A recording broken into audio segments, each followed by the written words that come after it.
Hello, you wonderful people, and welcome to another episode of Centric. This being a show where I talk about crime dramas that I watch. For today's episode, I'm going to talk about the latest episode of Walker. A lot of really interesting things went down in this episode, so let's break it down. Legitimate, I'm going to talk about it. That ending frustrated me to no end. I was like, dude, Cordell was super in the wrong there, doing what he did. Like, that's sad, because the thing is, he's putting it all on Stella. Yes, Stella has made mistakes. He's like, oh, I'm trying to be the new age dad, cool with everything. You lied to me for months about this thing. You dragged your brother into it and stuff like that. Yes, she's made mistakes. She's not, like, I get it, it's because she's 18 and yada, yada, yada, yada. I get it, but also, like, the fact of the matter is, yes, Stella's also made mistakes in the past. Like, for me, it's like, you're hypocritical. Like, what about... you will never 100% get a pass because, like, it's understandable, but you weren't there for your children when they were going through. Yes, you were going through it, but you were so caught up in what you were feeling, you weren't really there for your children when they needed you. And I wanted them to cut you some slack, but now it's like you won't. I mean, because the thing is, he's taking everything he's going through right now, and I don't even think he realizes it. Like, he's throwing it all on, like, Stella is trying to make the most of, like, yeah, she made a mistake, and she tried to correct it on her own because she didn't want to, like, bother you with everything that you're going through. She's trying to make all the right, she's trying to figure her life out, and you're not making, like, legitimately, because August and her already have issues, because she's like, yes, I'm sorry I had the favoritism and stuff like that, but you making this decision to go party and stuff like that, that's on you. Yes, Stella's made mistakes, but it's sad that, like, August, like, Walker's going to look like bluntly speaking, Walker's going to look like a fucking idiot next episode when he finds out, no, it wasn't even Stella. And Stella's going to have, like, be really upset with her dad. She has every right to, because he had no business going off on her like that. Like, yes, she's made mistakes, but the fact is he wouldn't even believe her in that moment. Yeah, yes, she lied about the car and stuff like that, but yeah, August also lied about it too, and yes, he's getting in trouble, but he's not suffering the same, like, you're thinking you're doing her a service, like she doesn't already understand consequences, because it's almost like, you're also like, your daughter's been through so much, and it's not like you've really... Because, like I said, I think he's just so busy dealing with his own complicated feelings that I don't think he's really Yes, she's messed up, but I still think that was the wrong decision. But also, I'm into that territory of, like, yes, it's a TV show, but also, like, I'm not a parent, so who am I to judge another parent's way of handling things? But I'm like, he shouldn't handle things that way. That's so frustrating to me, because that was 100% August. Because August is still dealing with the whole aspect of, right, I'm in my sister's shadow, and, like, he wants to be his own person, because she's like, well, you can hang out with Colton and me, and he's like, you just don't even get it. It's that thing of, like, right, why would I hang out with you and Colton? I'm just going to be a third wheel. I'm tired of just being, like, your tag along and everything like that. He wants something of his own. That's why he threw the party, because he's like, I'm tired of just being, like, the fact is he's a Walker, and that he's Stella's brother, like, all that comes first before just being August, you know? And now it's this situation, it's like, and one of his friends was like, dude, like, all that you've been through, like, you and your sister, you were a force, you were in a band, like, hanging out with some seniors like Colton and Todd, so it's like, yo, dude, we thought you were sick, you were so cool, and it's like, you said you want to just live, you know, you would just want to survive high school. It's like, people say that melodramatically, but when you say it, you literally mean it, considering everything that's going on in your life. But it is this thing of, like, August is like, because he also, like, first and foremost, you have no right to say it. Like, to me, like, the way he's getting mad at Stella later, I'm like, you, August, have nothing to say. If I were you, I'd keep my damn mouth shut, because you don't even talk to her, because you have no right to, because you're the one in the wrong. Like, regardless of what you're feeling, you're the one that decided to throw a party. You're the one that contacted Stella to help clean up. That's the thing. You want to act like want to be so independent for Stella. Who is the person you call upon when the going gets tough? And because you decided to do something stupid like that, the cops got involved, because there was there's underage drinking, people doing donuts, breaking bottles and stuff like. Besides, it's also, yeah, it might be in the family, but, like, any ramifications and stuff like that doesn't 100% fall on you. It falls on your dad, which also he's a ranger, so that's going to affect his reputation there. And also Jerry. It's just like, it was such an idiotic thing. Once again, you're a teenager, allowed to do stupid stuff, but I hate that he wants to take it out on Stella. But who do you call in when you need help? You didn't call your dad, you didn't call anyone else. You called Stella because you didn't want anyone else to know, because you wanted Stella to kind of fix her. And like, this is going to raise tension between them. So like Stella, it's like, right, I got chewed out and yes, I've made my mistakes, but what about you? You get this, her dad's going to try and apologize. It's not going to be an easy fix, you know? And just like seeing her like tearing up, like not even just tearing up, a tear dropping down her face, kind of like, right, you don't even want to believe me in this instance, because I'm trying to be the responsible person. She had that conversation with Jerry earlier, because they met that lady that Jerry knew. She's like, oh my God, hey. It's like, she's like, yeah, what are you doing? She's like, yeah, I've heard all about all that you've gone through. And she's like, oh, Stella, oh, I guess you're back home from college for a little bit. And it's like, well, that's a little bit of a dig. But she's like, also, I could have been your mom. I'm like, why would you have that conversation with, the girl who lost her mom to murder? So it's like, you're an asshole for that. So it's like, cool. But I love that line from Stella where she was like, yeah, I don't want to be one of those like alumni who are like those weird alumni who are here all the time. And Jerry's coming in the face like, because that's what she is, which I think that's so interesting. I've never been in that situation. I was in high school. I saw people come back to the high school who had graduated, but I've never done that. Like I graduated over 10 years ago.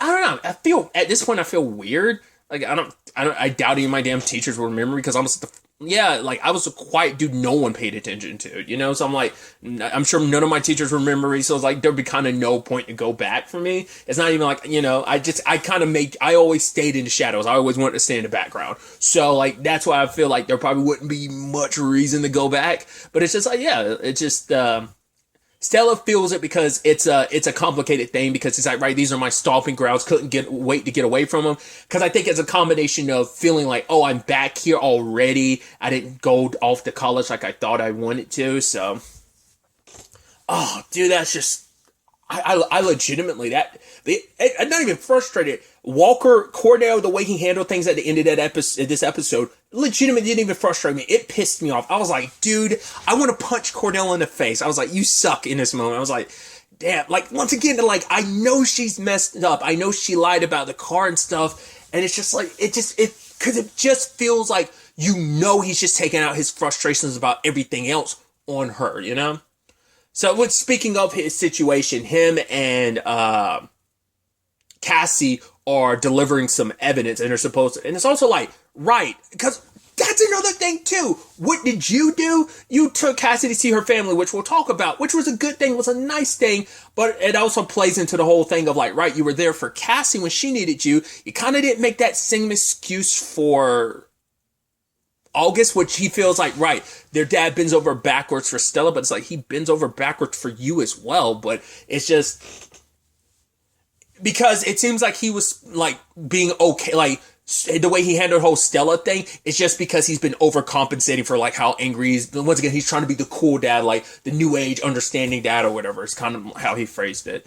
But it's like, right, you did something wrong yourself where you're just like, right, the case never left our, just because we opened the case doesn't mean it should ever jeopardize anything. I mean, so it's like, yeah, it's fine. It's like, you did something wrong and you're adults. Like, once again, you screw up all the time. But I guess in his mind, it's like, well, I pay for the consequences of my actions. Not always. In this instance, you didn't, because you're like, oh yeah, like, mum's the word, because that's the title of the episode. But it's like, yeah, like, let's keep this hush-hush between you and me, Cassie. So this way, no one kind of finds out, just kind of be our thing. So it's almost like, you're a fucking hypocrite. Come on. Oh, like I said, it just pisses me off, dude. But basically, they look through the case because they were wondering, like, okay, is it going to be some bombs or something? Well, they look into the case and it turns out, in actuality, it's a whole bunch of watches, and they were all set to a certain time because this is about Grey Flag. That's the mercenary group that had him captured with Sean and everything.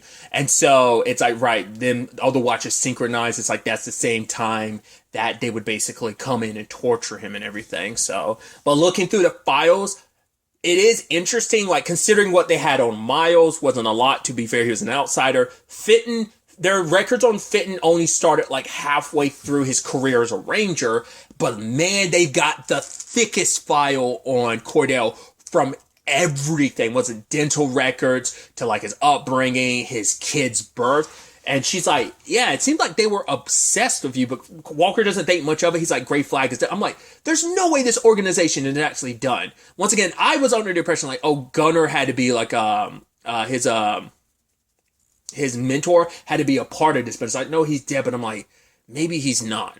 Maybe he faked his death or whatever. Like, the fact is they they picked you, you're calling you the war hero. The fact is they're doing such a deep dive into you. Like, why did they take such an interest in you? Maybe they took an interest in you because someone else, maybe your mentor is actually alive, maybe not. But it's like, at the very least, maybe because someone else took such an interest in you, Sean and them were like, why is this guy so important to so-and-so? Maybe not. But the fact is they went so hard in the paint with him. And then even Cassie looked at her file. It's literally one page. And she's like, right, like but he's like, right, you haven't been a ranger that long. But for her, it made her realize, like, right, like, what am I doing with my life? I gotta, just like Stella, she's got to figure it out, because it's like, man, my life isn't what I want it to be. Like, she kind of got sidetracked by some other stuff, and it's just like, when all your life is reduced to a page, I'm sure if you did the same thing, my life would be the same thing. There wouldn't be much on my file,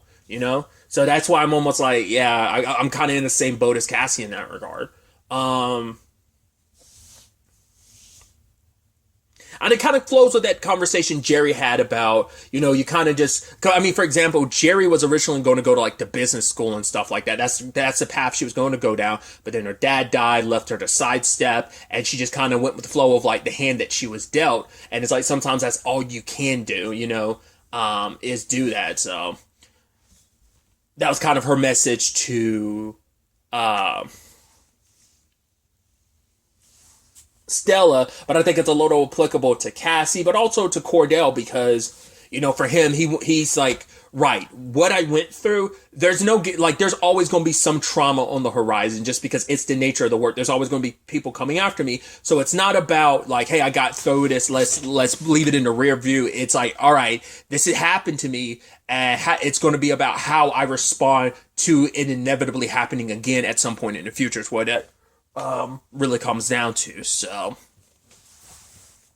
which in this episode, Cassie's grandmother, like, they have a what was it, like a pork cuts type of place or something like that, or it's kind of, well, I think they have brisket and stuff there too, don't they? Or they like, their family has like a business, that's kind of been in the family for like, I think they were saying like 100 years or something like that. So, and they're celebrating the with their grandmother, and Liam got invited by Ben, but it's a little awkward because his grandmother kept referring to Liam as Lucas. And so it's like, well, that's kind of awkward, and everything Liam and Cordell are kind of going through, but Cordell's like telling his brother, like, no, like, asking if he's okay, and even saying like, right, like, he's to the point he's comfortable talking about things now. So it's like, hey, let's say the date, you and me, we can actually talk about it. Because Liam's like, right, he's doing better. There's still a lot of trauma he's holding on the inside, but the horses and everything, they help out a lot, because he's like, yeah, like, I didn't really help out a lot on the farm growing up, but now I'm on the ranch growing up, and now it's like,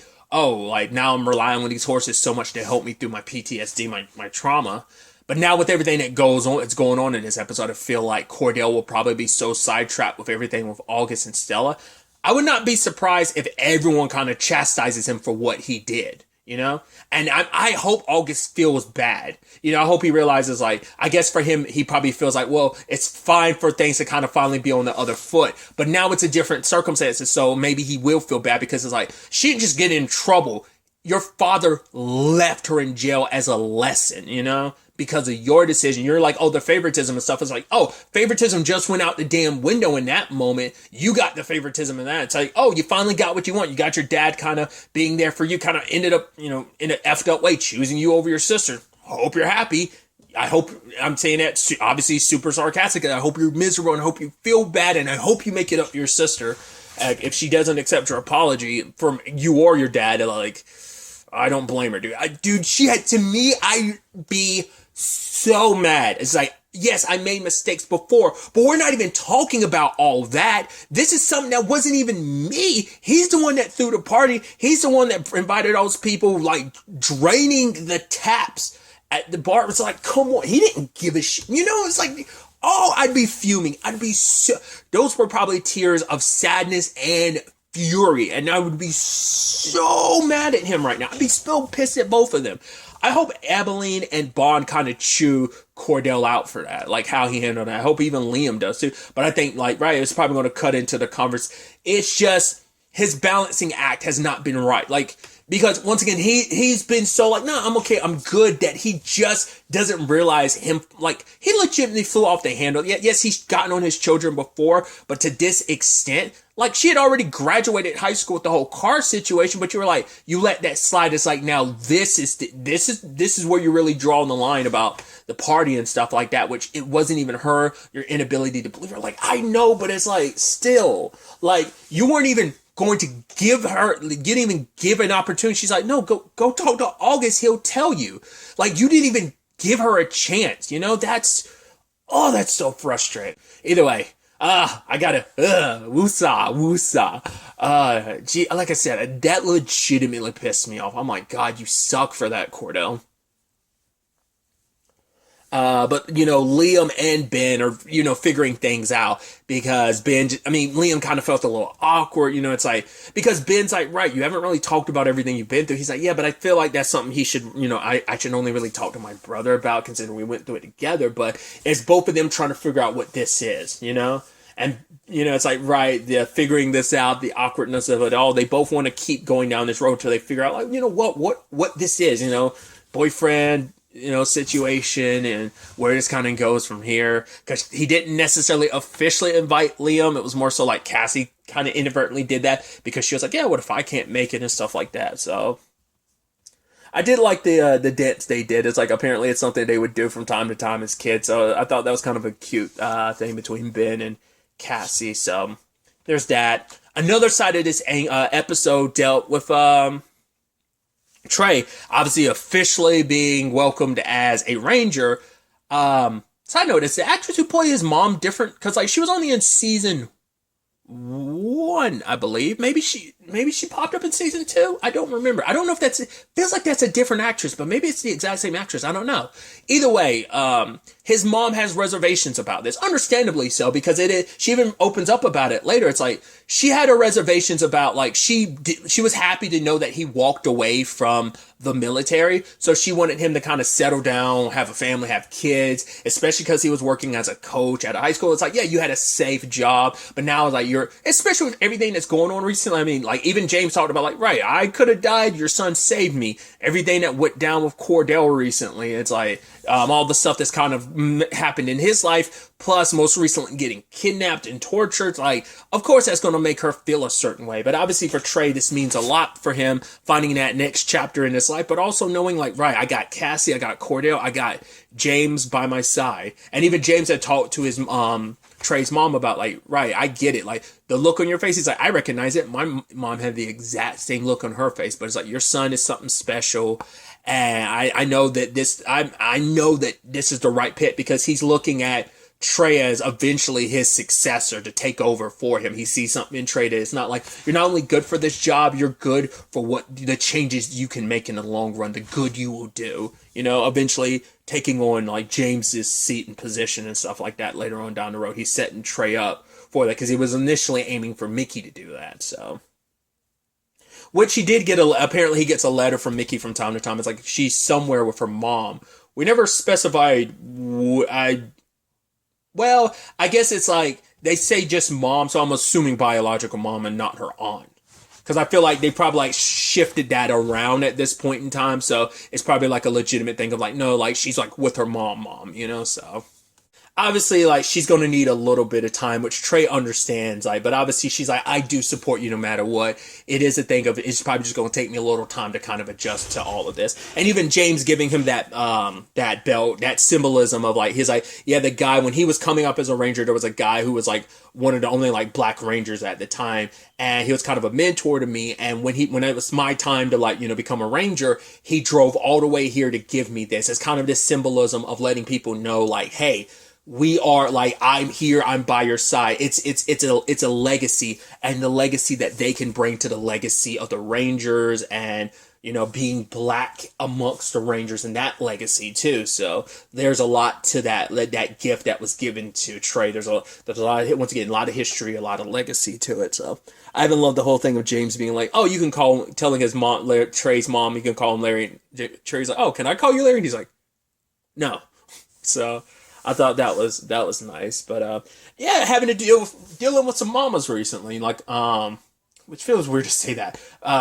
Feels like a weird way I said that, but it's like, right, he had Abilene before when Cordell was missing, but also now with Trey's mom, it's like, you kind of get adjusted to like, right, these moms who are very, worried, sick about their sons and stuff like that. I think it really be nice if like Abby and Trey's mom could have a scene together. It's like, right, it's like, having been in that situation herself, I'm sure it would help to probably hear from her perspective on things too, considering everything Cordell's going through and probably alleviating some of her worries to some extent. And also recognizing like, right, those worries never go away.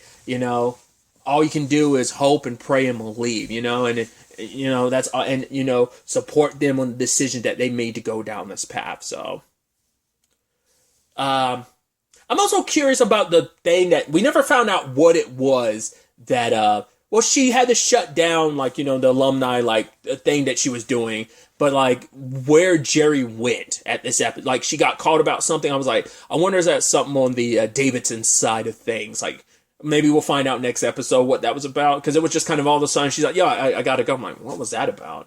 It seemed like seemed like a big emergency, but she didn't really talk about it. So I don't know. We'll have to wait and see. Maybe the next episode will cover that. I'm really interested to see where the hell the next episode takes us with that. Once again, I'm going to be looking forward specifically to the Cordell, August, and Stella situation, dude. Ooh, that's going to be really dramatic and interesting. And, once again, I'm Team Stella on this situation, but we'll see how things play out. I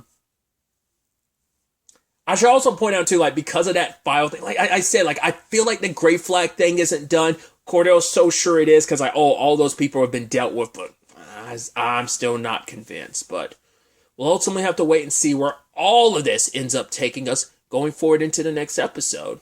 But really, that's all I want to talk about. Till the next time we meet, be happy, be safe, live life to the fullest, and enjoy it. Good day, and good